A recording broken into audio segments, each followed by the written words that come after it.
नमस्कार।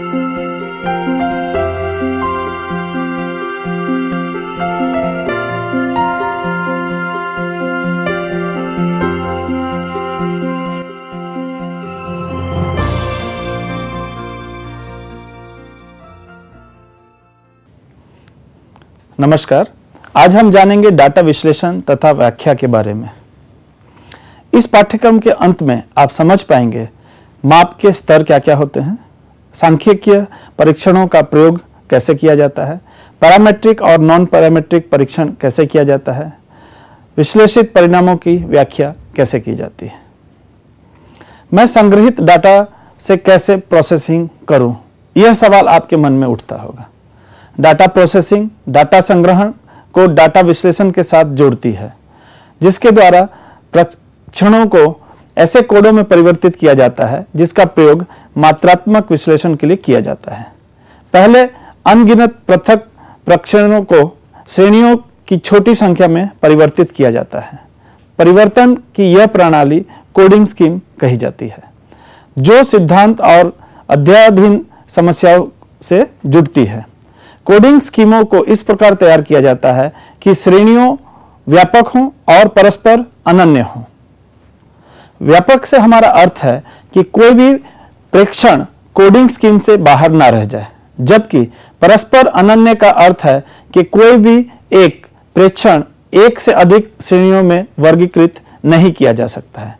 इसके अलावा कोडबद्ध डाटा को कंप्यूटरों द्वारा प्रोसेस किया जाता है। डाटा को स्प्रेडशीट में फीड किया जाता है। स्प्रेडशीट पंक्तियों और कॉलमों की क्रम होती है।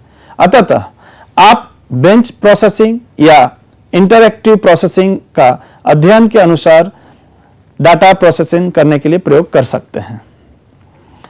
अब आप कहेंगे कि माप स्तर से आप क्या समझते हैं। स्टेनले स्मिथ स्टीवंस ने 1946 में माप स्तर दिया, जिसे माप सोपन के सिद्धांत भी कहा जाता है।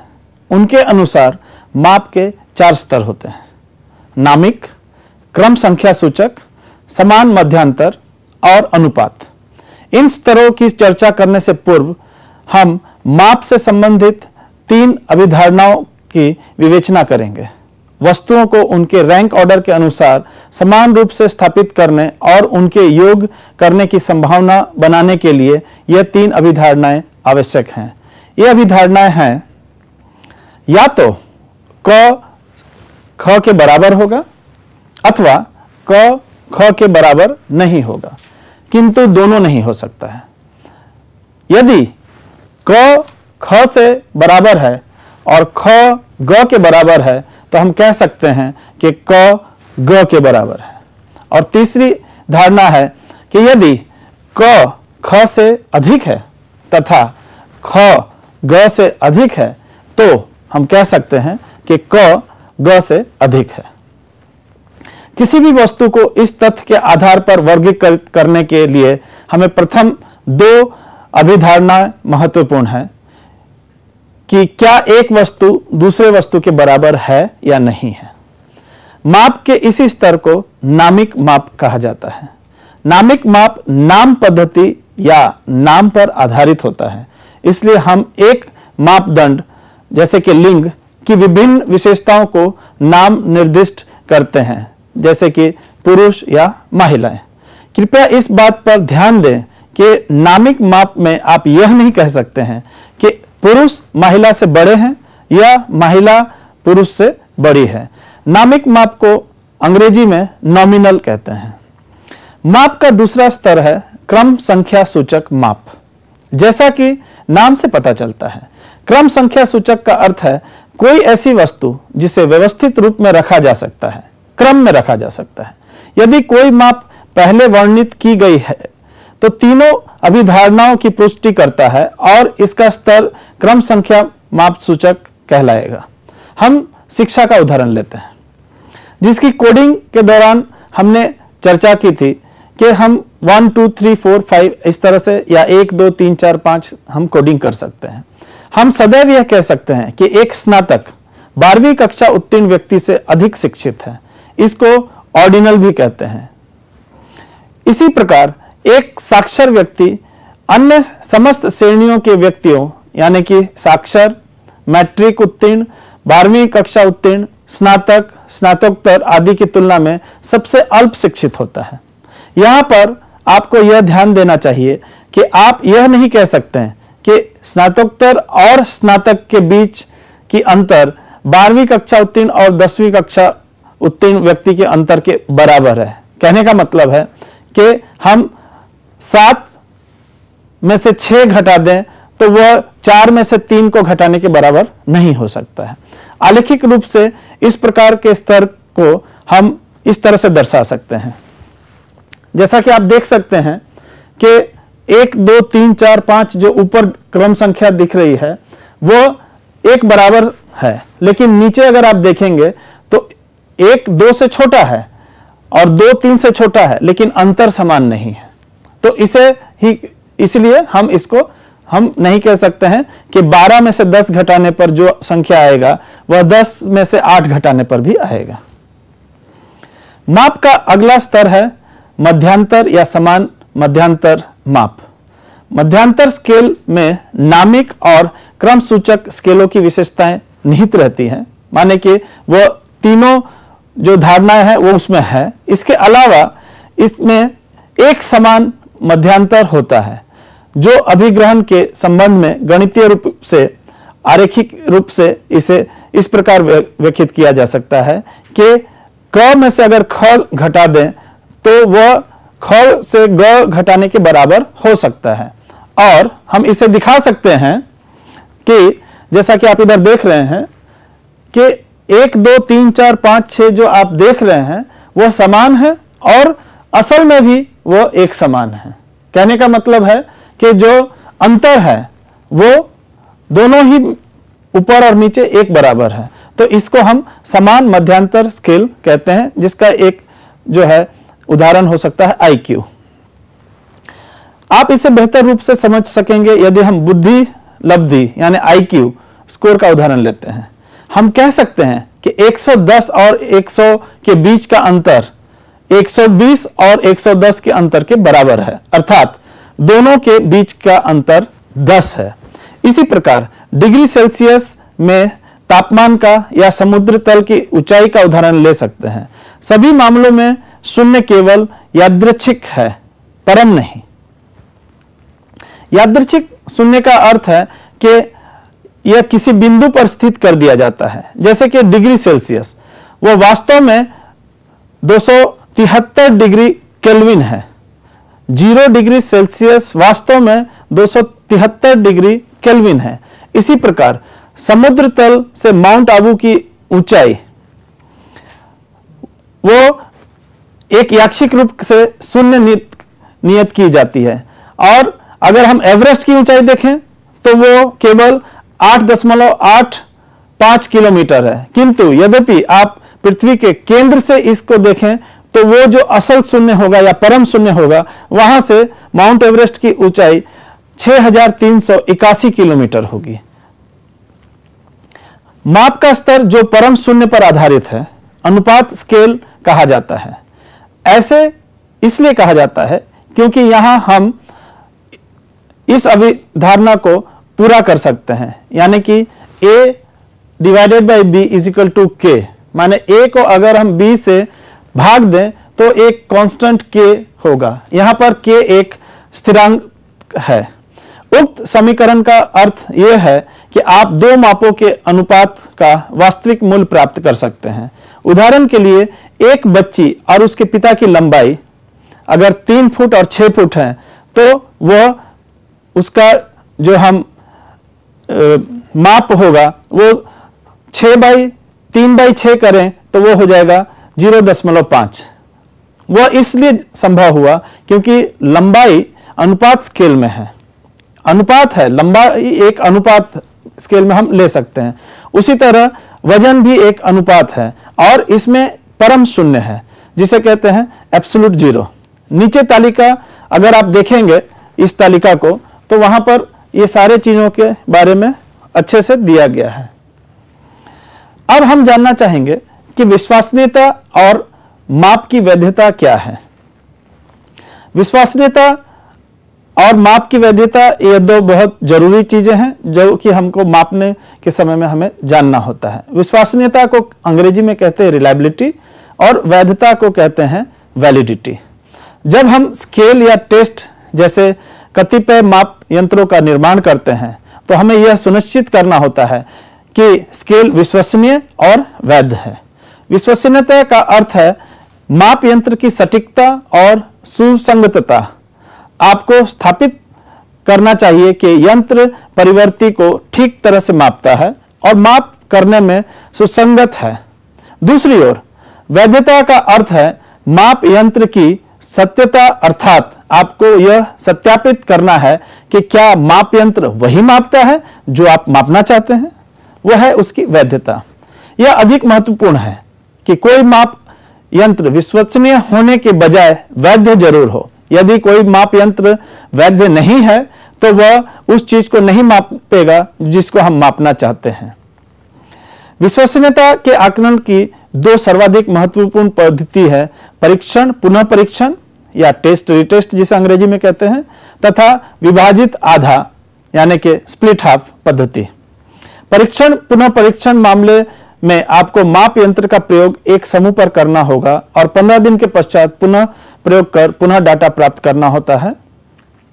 यदि आपको स्कोर के दो सेटों के बीच में अधिक सहसंबंध प्राप्त होता है तो यंत्र को विश्वसनीय माना जा सकता है।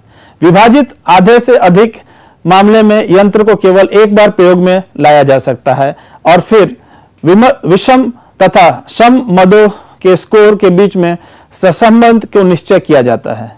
अधिक या उच्चतर सहसंबंध मूल्य माप यंत्र की उच्चतर विश्वसनीयता की ओर इंगित करता है। वैधता के निर्धारण के लिए जो आम पद्धति प्रयोग में लाई जाती है वह है अंतर्वस्तु वैधता, निर्मित वैधता, समवर्ती वैधता तथा भविष्य कथनात्मक वैधता। जब मदों की पृथक पृथक तथा सामूहिक अंतर्वस्तुएं परीक्षण से संबंधित होती है तो यह अंतर्वस्तुीय वैधता को व्यक्त करती हैं। इसे जज की वैधता भी कहा जाता है, जिसे अंग्रेजी में जजेस वैलिडिटी कहते हैं, क्योंकि विशेषज्ञ मदों की वैधता की रेटिंग करते हैं। निर्माण वैधता वह सीमा है जिस सीमा तक स्केल की सैद्धांतिक विशेषताओं या निर्माण को मापता है। उदाहरण के लिए बुद्धिमत्ता तथा आईक्यू टेस्ट। समवर्ती वैधता के बारे में परीक्षण करने से परिभाषित मापदंड स्कोरों से सहसंबंध होता है, जबकि भविष्य कथनात्मक वैधता को उस डिग्री के रूप में परिभाषित किया जाता है जिस डिग्री का मात्रा तक कोई माप दूसरे भावी माप के भविष्य कथन करता है। अब आप कहेंगे कि मैं अपने डाटाओं का विश्लेषण कैसे करूं? डाटा विश्लेषण अध्ययन के लिए निर्धारित किए गए अनुसंधान अभिकल्प पर निर्भर करता है। इसमें सर्वाधिक आधारभूत विश्लेषण है वर्णनात्मक विश्लेषण। वर्णनात्मक विश्लेषण कूटबद्ध डाटा का विवरण प्रदान करता है और इसके लिए आवृत्ति विवरण तथा प्रतिशतता का प्रयोग करता है और परिणामों को तालिका के रूप में संक्षेपित किया जाता है। प्राय ऐसे औसत या मूल्य प्राप्त करना उपयोगी सिद्ध होता है जो वितरण का प्रतिनिधित्व करती हों। केंद्रीय प्रवृत्तियों के आमतौर में प्रयोग लाने जाने वाले 3 माप हैं: औसत, मध्य, बहुलक। तथापि विसरण मापों की सूचना के बिना केंद्रीय प्रवृत्तियों के माप भ्रामक हैं। विसरण के आमतौर पर प्रयुक्त होने वाले माप हैं रेंज, मानक विचलन और परिवर्तनशीलता। परिवर्तनशीलता को सीवी या गुणांक एक उपयोगी सांख्यिकी है जो केंद्रीय प्रवृत्ति तथा विसरण के गुणों को संयोजन करती है और विभिन्न प्रतिदर्शों की भिन्न सांख्यिकी के बीच में तुलना में सुगम बनाती है। इन सब पद्धतियों को एक चर विश्लेषण कहा जा सकता है।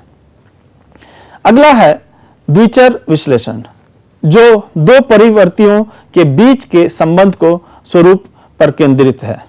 2 परिवर्तियों के बीच के संबंध के मूल्यांकन उस समय के विशेष मापों द्वारा किया जा सकता है जो अन्य परिवर्ती का भविष्य कथन करने के लिए एक परिवर्ती के प्रयोग की सापेक्ष उपयोगिता को दर्शाते हैं।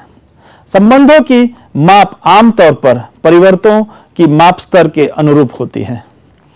नामिक संबंधों की मूल्यांकन लैम्ब्डा या गुडमैन तथा क्रुस्कल के टाउ द्वारा किया जाता है। क्रम संख्या सूचक परिवर्तियों के बीच का संबंध को परिकलित करने के लिए गामा कैंडल के टाउ का प्रयोग किया जाता है। मध्यांतर या अनुपात परिवर्तियों के मामले में पियर्सन के आर, जिसे कोएफिशिएंट ऑफ आर कहते हैं, का प्रयोग कर सकते हैं और इसके परिकलन के लिए इस्तेमाल किया जा सकता है।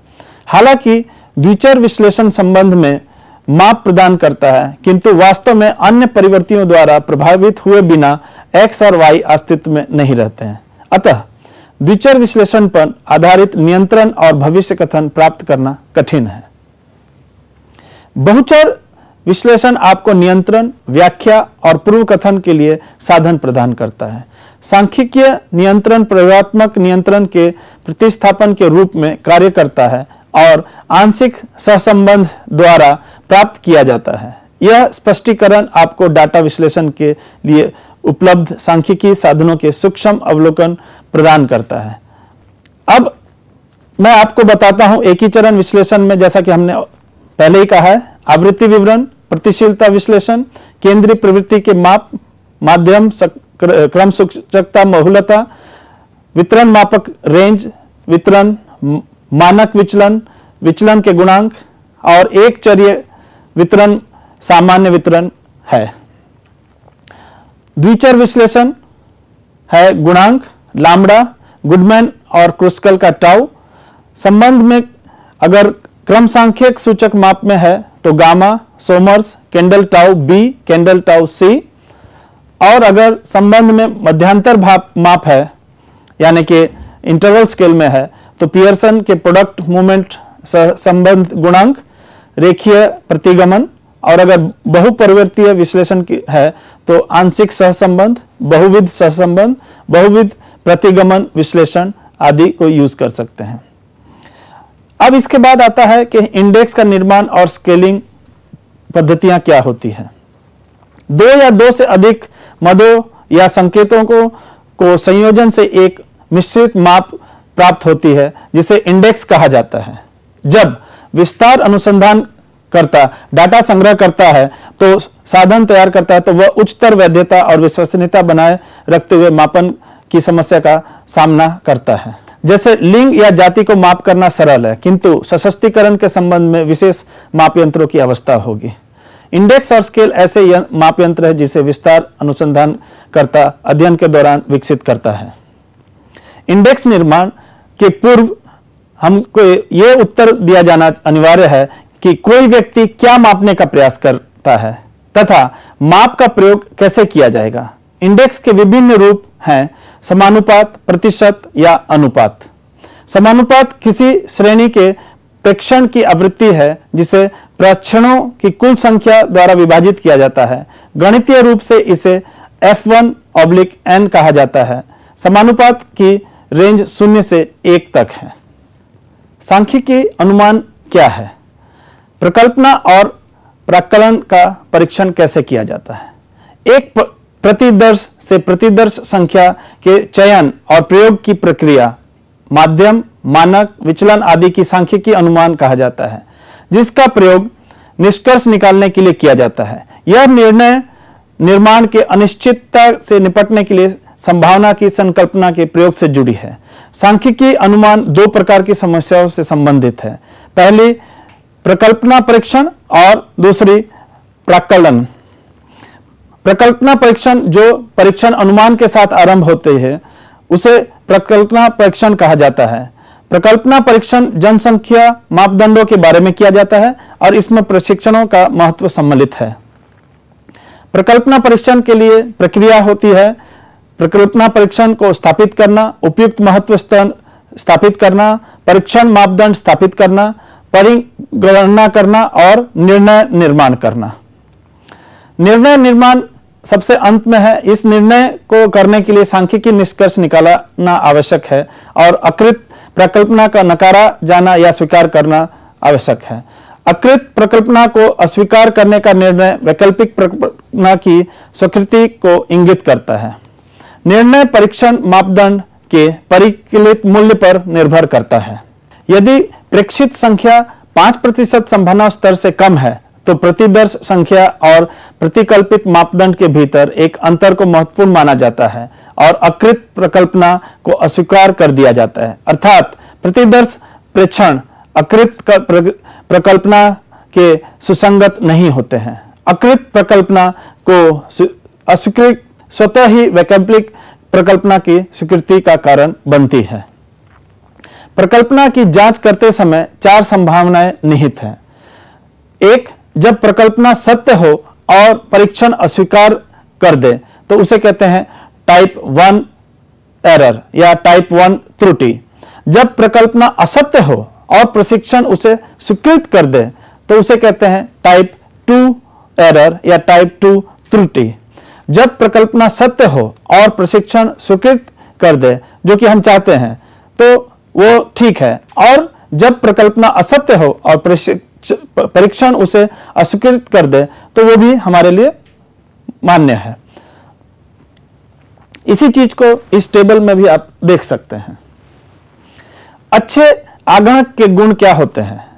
अच्छा आगणक या प्राकलनकर्ता वह होता है जो प्राकलित किए जा रहे जनसंख्या मापदंड के निकट होता है।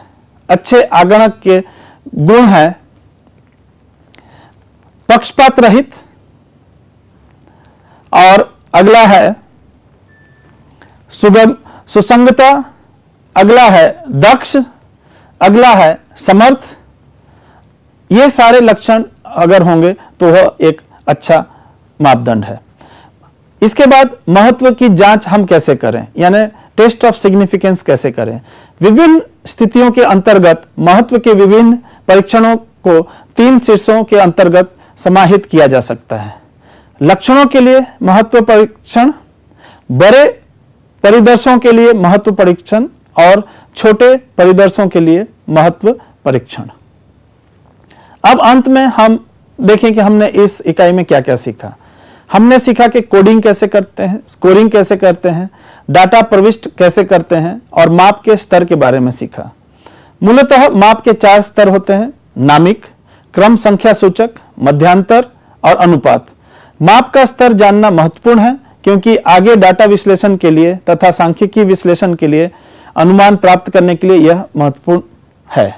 यदि हम बार बार एक ही माप प्राप्त करते हैं तो माप यंत्र विश्वसनीय कहा जाता है।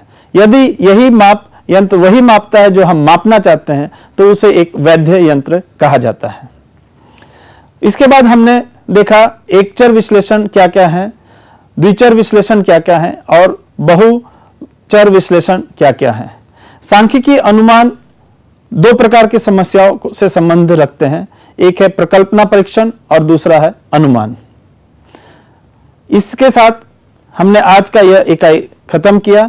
अधिक जानकारी अगर लेना चाहें तो आप मैनेज के वेबसाइट पे जा सकते हैं और जानकारी ले सकते हैं। धन्यवाद।